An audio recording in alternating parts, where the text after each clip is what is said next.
চাওক আজি যিহেতু উৰিয়ামঘাটৰ উচ্ছেদ অভিযানৰ দ্বিতীয়টো দিন আৰু দ্বিতীয়টো দিনত বিশেষকৈ আজি কালি যিহেতু আজি পিঠাঘাট আৰু সোণাৰী বিলতে উচ্ছেদ চলোৱা হ'ব। ইতিমধ্যে পুৱা 9 বজাৰ পৰা এই যি উচ্ছেদ কাৰ্যসূচী প্ৰশাসনৰ তৎপৰতাৰ উচ্ছেদ কাৰ্যসূচী আৰম্ভ হৈছে আৰু বিশেষকৈ ক'ব বিচাৰিম যে পিঠাঘাটৰ আজি 193টা আৰু সোণাৰী বিলৈ চাব যায় 104টা পৰিয়ালৰ বেদখল মুক্ত কৰা হ'ব। আৰু এই মুহূৰ্তত যিহেতু দেখাইছোঁ যে এটাৰ পিছত আনটো বাসগৃহ এই মুহূৰ্তত উচ্ছেদ চলোৱা হৈছে আৰু ইয়াত যিবোৰ বাসগৃহ দেখিছে সেই বাসগৃহ সৰু বৰ বাসগৃহসমূহ প্ৰায় উচ্ছেদ চলোৱা দেখিবলৈ পোৱা গৈছে। আৰু বিশেষকৈ এই যি বেদখল ভূমি আছে দীৰ্ঘদিন ধৰি তেওঁলোকে বেদখল কৰি আছিল। কোনোৱে যদি 25 বছৰ আন কোনোৱে 30 বছৰ ধৰি বেদখল কৰি আছিল। আৰু বিশেষকৈ ইয়াত যি আচলতে তামোলৰ গছ তেওঁলোকে ৰোপণ কৰি তেওঁলোকে যিহেতু এক অবৈধভাৱে চুপাৰী চিণ্ডিকেট গঢ়ি তোলাৰ এক কথা জানিব পৰা গৈছে। আৰু এই মুহূৰ্তত দেখিছে আপুনি ইয়াত যিহেতু এতিয়া সোণাৰী বিলত উচ্ছেদ চলোৱা হৈছে। সোণাৰী বিলৰ পিছত পিঠাঘাটত উচ্ছেদ চলোৱা হ'ব।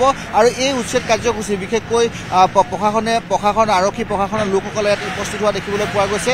আৰু আৰক্ষী প্ৰশাসনে তৎপৰতাৰে আজি যি এই পৰিয়ালসমূহ আছে সেই পৰিয়ালসমূহৰ আজি উচ্ছেদ চলোৱা হ'ব। আৰু বিশেষকৈ ক'ব বিচাৰে যে এই উচ্ছেদ কালি দিনটোত যদি চাব যায় বিদ্যাপুৰত উচ্ছেদ চলোৱা হৈছিল। বিদ্যাপুৰৰ প্ৰায় 150টা যিহেতু বাসগৃহ লগতে যি দোকানগৃহ আছিলে দোকানগৃহ ভাঙি চুৰমাৰ কৰা হৈছিলে উচ্ছেদ চলোৱা হৈছে। আৰু দ্বিতীয়টো দিনত আজি এই অঞ্চলসমূহ উচ্ছেদ চলোৱা হ'ব। আৰু তাৰপিছতে তেওঁলোকে প্ৰশাসনে কালি দিনটোৰ ভিতৰত যি আচলতে 2536টা পৰিয়াল আছিলে সেই পৰিয়ালৰ উচ্ছেদ চলোৱাৰ ইতিমধ্যে জাননী জাৰি কৰা হৈছিল। আৰু বাকী যিবোৰ বাসগৃহ আছিলে সেইসমূহতো উচ্ছেদ চলাব বুলি জানিব পৰা গৈছে। এই মুহূৰ্তত আমি উচ্ছেদ চলোৱা দৃশ্য দেখাই আছোঁ। এয়া আছে আপোনাৰ এয়া পিঠাখোৱা যি অঞ্চল সেই পিঠাখোৱা অঞ্চলত ইতিমধ্যে উচ্ছেদ চলোৱা হৈছে। পুৱাৰ ভাগৰ পৰা উচ্ছেদ চলোৱা আছে।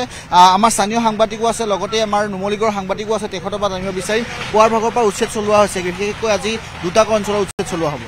হয়, নিশ্চয়কৈ আজি পুৱা ঠিক 9 বজাৰ পৰা আচলতে এই দ্বিতীয় দিনৰ উচ্ছেদ অভিযান আৰম্ভ হৈছে। আৰু এটা কথা ক'ব লাগিব আজি সোণাৰী বিল আৰু পিঠাঘাট অঞ্চলত উচ্ছেদ চলিব। ইতিমধ্যে পিঠাঘাট অঞ্চলত প্ৰশাসনৰ অৰ্ধশতাধিক এক্সকেভেটৰ আহি ইয়াত উচ্ছেদ চলিছে। আৰু পিঠাঘাট অঞ্চলত প্ৰায় 193 ঘৰ মানুহত উচ্ছেদ চলিব। আৰু সোণাৰী বিল অঞ্চলত 104 ঘৰ মানুহত উচ্ছেদ চলিব। পুৱাৰে পৰা দেখা পোৱা গৈছে প্ৰশাসনে তৎপৰতাৰে উচ্ছেদ আৰম্ভ কৰিছে।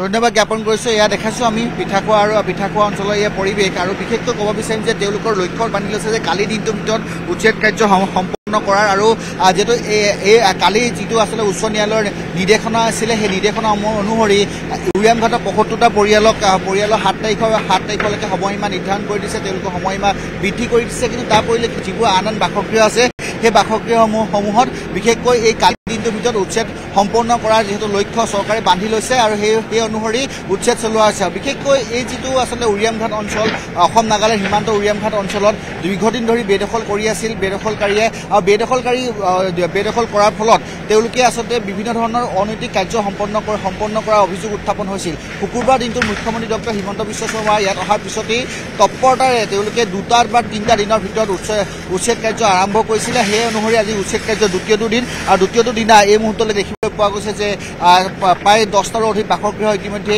জেচিবিয়ে ভাঙি চুৰমাৰ কৰিছে। তামোলৰ যিবোৰ গছ আছে সেইবোৰ সৰু আচলতে উচ্ছেদ কাৰ্য সম্পন্ন কৰাৰ সময়ত যিবোৰ আচলতে ওচৰ পাজৰ যিবোৰ তামোলৰ গছ আছে সেই তামোলৰ গছসমূহ ইতিমধ্যে ভঙা দেখিবলৈ পোৱা গৈছে। আৰু এই স্থানতে আজি মই পূৰ্বে এতিয়া উল্লেখ কৰিম যে পিঠাঘাটৰ 193টা পৰিয়ালত আৰু সোণাৰী বিলৰ 104টা পৰিয়ালত আজি উচ্ছেদ চলিব। আৰু পৰৱৰ্তী সময়ত আন যিবোৰ খেৰণী আছে বা আন যিবোৰ অঞ্চল আছে সেই অঞ্চলসমূহত উচ্ছেদ চলিব বুলি প্ৰশাসনৰ ফালৰ পৰা এটা কথা স্পষ্টকৈ প্ৰকাশ কৰা হৈছে।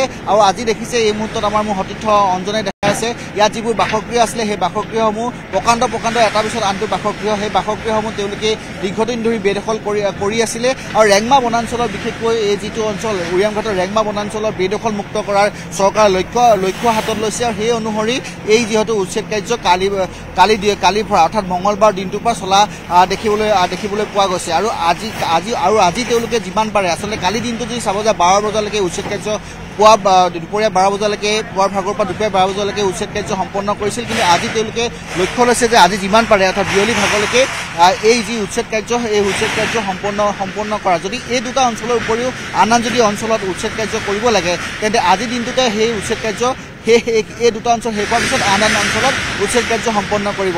দেখিছে ইয়াত আপুনি উচ্ছেদ চলাই আছে। উচ্ছেদৰ সমান্তৰালকৈ কিন্তু মোৰ পিছফালে দেখুৱাম যে এখন তেওঁলোকে বজাৰ গঢ়ি তুলিছিল। এইটো অঞ্চল হৈছে বজাৰৰ পৰিৱেশ। কুৰিয়াম ঘাটতে তেওঁলোকে এই অঞ্চলতে বজাৰ তেওঁলোকে গঢ়ি তুলিছিল আৰু দীৰ্ঘদিন ধৰি ইয়াৰ পৰাই আচলতে তেওঁলোকে বিভিন্ন সামগ্ৰী অন্যান্য স্থানলৈ প্ৰেৰণ কৰাৰো অভিযোগ বিভিন্ন সময়ত উত্থাপন হৈ আছিলে আৰু সেইবাবে তেওঁলোকে সেই আচলতে চৰকাৰৰ হাতত সেই তথ্য লাভ কৰিছিল আৰু তথ্য লাভ কৰাৰ পিছতে আচলতে চৰকাৰে উচ্ছেদ চলোৱা দেখিবলৈ পোৱা গৈছিল।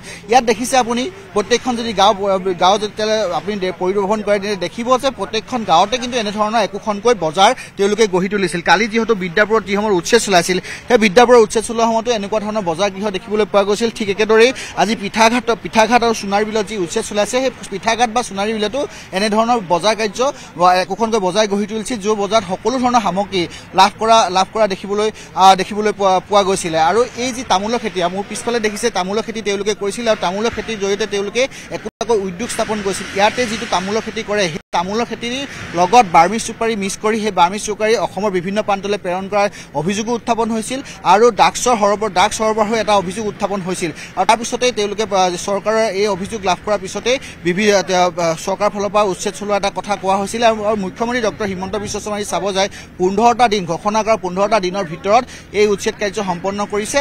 উচ্ছেদ কাৰ্য যিহেতু কালিৰ পৰা আৰম্ভ হৈছে, আজি দ্বিতীয়টো দিন আৰু দ্বিতীয়টো দিনতো বিভিন্ন স্থানত উচ্ছেদ চলিব। বিশেষকৈ পিঠাঘাট আৰু মই ক'ব বিচাৰিম যে পিঠাঘাট অঞ্চলত যিহেতু উচ্ছেদ চলিছে আৰু তাৰ পাছতে যিহেতু সোণাৰীবিলত উচ্ছেদ চলিব আৰু উচ্ছেদ কাৰ্য পুৱা 9 বজাৰ পৰা ইতিমধ্যে আৰম্ভ হৈছে। আপুনি বিচৰা বাতৰি পাব কেৱল নিউজ 18 এপত। নিউজ 18 এপ ডাউনলোড কৰিবলৈ স্কেন কৰক এই QR কোড। গুগল প্লে ষ্টৰতো পাব এই নিউজ 18 এপ।